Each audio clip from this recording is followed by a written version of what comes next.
High বন্ধুরা, সবাই কেমন আছেন? আপনাদের স্বাগত জানাই আমার এমডি অ্যাঞ্জেল ব্লগে।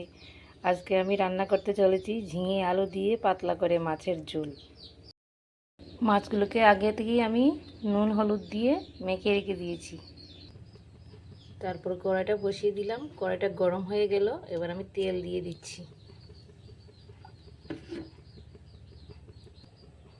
তেলটা গরম হয়ে গেল বন্ধুরা, এবার আমি মাছগুলো বেশি করে দিচ্ছি।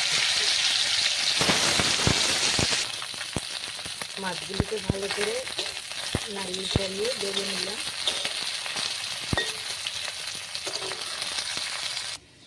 মাছগুলো ভাজা কমপ্লিট হয়ে গেল। এইবার আমি ওই তেলগুলোতে ঝিঙেগুলো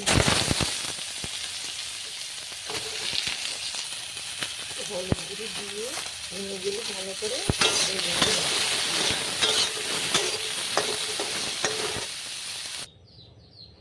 এবার গরম তেলে আলুগুলো ভেজে নিলাম। এদিকে আমার আলুগুলো ভাজা থাকছে। আলুগুলো সব ভাজা হয়ে গেছে। আলু ভাজা হতে হতে দিকে আমি মশলাগুলো রেডি করে নিয়ে নিলাম। পেঁয়াজ কাটা নিলাম, হলুদ গুঁড়ো, লঙ্কা গুঁড়ো, জিরে গুঁড়ো, ধনে গুঁড়ো সব রেডি করে নিলাম।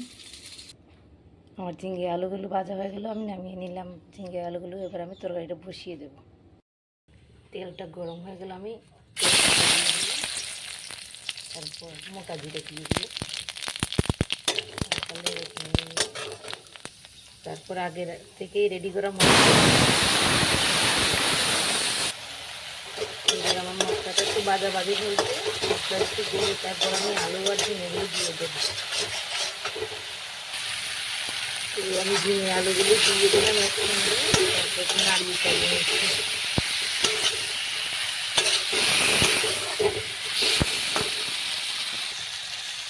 তার মতো নুনটা দিয়ে দিলাম। ঝিঙে আলুগুলো ভালো করে কষিয়ে তারপর আমি ঝিলটা দিয়ে দিলাম।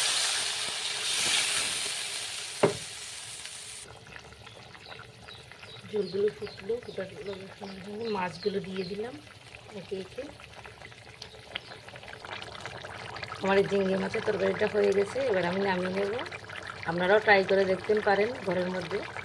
খুবই সুস্বাদু এই ঝিঙে আলুর তরকারিটা।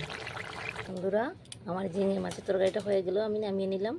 আপনারাও ট্রাই করে দেখবেন, গরম ভাতের সাথে খেতে খুবই মজা।